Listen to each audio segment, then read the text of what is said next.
Hi hello welcome to Sri vlogs. ఇవాళ recipe కొత్తిమీర rice. ఈ కొత్తిమీర రైస్కి ముందుగా 4 చిల్లీస్ ఇంకా హాఫ్ కట్ట కొత్తిమీర తీసుకున్నానండి. కొత్తిమీర దానిలో కొద్దిగా నిమ్మరసం పిండాను. నిమ్మరసం ఇంకా 1 టేబుల్ స్పూన్ రాక్ సాల్ట్ కూడా యాడ్ చేసుకొని మెత్తగా గ్రైండ్ చేసుకున్నాను. గ్రైండ్ చేసుకున్న తర్వాత ఒక ప్యాన్ తీసుకొని దానిలో 2 టేబుల్ స్పూన్ ఆయిల్ హీట్ చేసుకొని ఆయిల్ హీట్ అయిన తర్వాత 1 టేబుల్ స్పూన్ జీలకర్ర వేసుకున్నానండి. జీలకర్ర వేసుకొని ఫ్రై చేసుకున్నాను. ఈ జీలకర్ర ఫ్రై అయిన తర్వాత 2 టేబుల్ స్పూన్స్ జీడిపప్పు యాడ్ చేసుకున్నానండి. యాడ్ చేసుకుని ఈ జీడిపప్పు కూడా మనకి గోల్డెన్ అండ్ బ్రౌన్ కలర్ వచ్చేంత వరకు ఫ్రై చేసుకోవాలి. ఇవి ఫ్రై అయిన తర్వాత మనం ముందుగా కట్ చేసి పెట్టుకున్న బంగాళదుంప బఠానీ యాడ్ చేసుకోవాలండి. ఈ బంగాళదుంప మనం బాయిల్ చేసిందైనా వేసుకోవచ్చు, లేదు బాయిల్ చేయకపోతే ఈ పచ్చి బంగాళదుంపని చిన్న చిన్న పీసెస్గా కట్ చేసుకొని అందులో యాడ్ చేసుకొని ఈ బఠానీ బంగాళదుంప కొద్దిగా మెత్తగా అయ్యేంత వరకు ఉడికించుకోవాలి.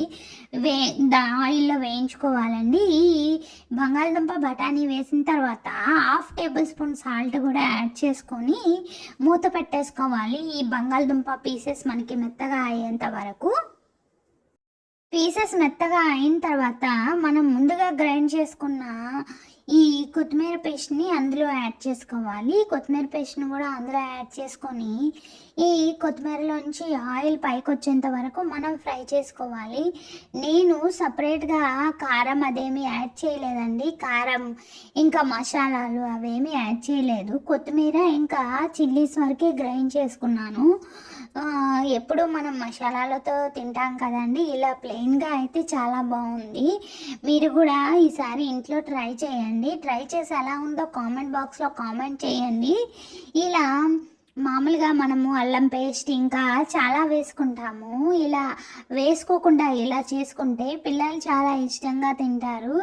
ఈ కొత్తిమీర పేస్ట్ని ఇందులో యాడ్ చేసుకొని మనం ఆయిల్ పైకి తేలేంత వరకు ఫ్రై చేసుకున్నాము. ఆయిల్ పైకి వచ్చిన తర్వాత రైస్ యాడ్ చేసుకోవాలి. ఈ రైస్ కూడా మనము ముందుగానే బాయిల్ చేసి పెట్టుకున్న రైస్ని వేసుకుంటే టేస్ట్ బాగుంటుందండి.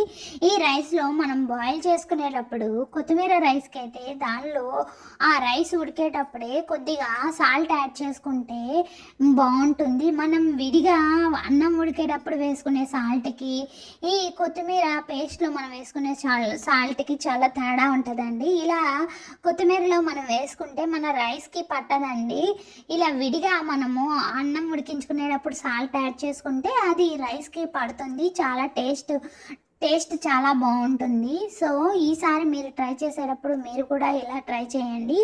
ఇంకా లాస్ట్లో రైస్ ఈ ఆయిల్ పైకి వచ్చిన తర్వాత మనం రైస్ని అందులో యాడ్ చేసుకొని మొత్తం బాగా కలిసిపోయేంత వరకు బాగా మిక్స్ చేసుకోవాలండి. మిక్స్ చేసుకొని ఒక 2-3 మినిట్స్ హీట్ అయ్యేంత వరకు ఉంచుకోవాలి. ఇంకా లాస్ట్ అండ్ ఫైనల్గా కొద్దిగా నెయ్యి యాడ్ చేసుకుంటే బాగుంటుంది. మీకు కనుక ఈ వీడియో నచ్చితే please like the video and subscribe my channel. Thank you. Bye.